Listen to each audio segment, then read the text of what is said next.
కాకపోతే అది మిగిలిన వాళ్ళు చెయ్యాలా లేదా ఇంకా వాళ్ళ ఇష్టం అంతే సార్. అలాగే పిఠాపురం విషయానికి వస్తే అంటే ఇంతకుముందు ఓకే ఫస్ట్ టైం ఇక్కడ నుంచి గెలిచారు.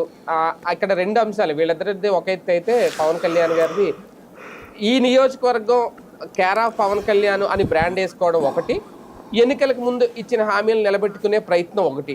ఈ రెండు కూడా ఆయన చాలా నిబద్ధతతో చేయడం మొదలు పెట్టేశారు అధికారంలోకి రాగానే అనుకోవచ్చా? ఖచ్చితంగా. అంటే తను వాస్తవంగా అంతకుముందు తనని గెలిపించలేకపోయిన నియోజకవర్గాలు వాళ్ళు కుళ్ళుకునేటట్టు చేస్తున్నాడు ఆయన. భీమవరం గాజువాక వాళ్ళు వాళ్ళ పేరు ఇట్లాగే రోజు నాంతా ఉండేది కదా. అదే కదా ఇప్పుడు పిఠాపురం వారి తాలూకా, పిఠాపురం ఎమ్మెల్యే గారి తాలూకా ఉండేది కదా. అట్లాంటి సిస్టమ్ నుంచి క్లియర్ గా ఉన్నటువంటిది ఏదైనా సరే మామూలు ఇష్యూ అన్నటువంటిది ముఖ్యం ఎప్పుడైనా సరే. అది ఈయన చేసి చూపెడుతున్నాడు. ఏది సక్సెస్ఫుల్ గా అక్కడ వ్యవహారం నడపడం అన్నటువంటి. ఇది గనక తేడా వచ్చిందంటే గనక సమస్య మార్పు ఉండేది. ఇప్పుడు ప్రస్తుతం అయితే మాత్రం తను ఇక శాశ్వత ముద్ర వేసుకుంటున్నాడు డెవలప్మెంట్ అనేటటువంటి పిఠాపురం మీద.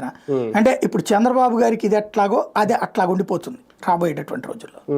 కానీ మంగళగిరిలోను కుప్పంలోనూ అయితే వేరే నాయకుడు లేడు అక్కడ ఆ నియోజకవర్గాన్ని నమ్ముకొని. పిఠాపురంలో అలా కాదు, ఎప్పటి నుంచో ఉన్న నాయకుడు ఒక రకంగా సాక్రిఫైస్ చేశాడు బాబు గారు అడిగారని. ఈయన మొత్తం అక్కడ ఒక బలమైన పునాది వేసేస్తున్నారు. భవిష్యత్తులో అది ఇబ్బంది అవుదా ఆ నాయకుడికి కూడా? భవిష్యత్తు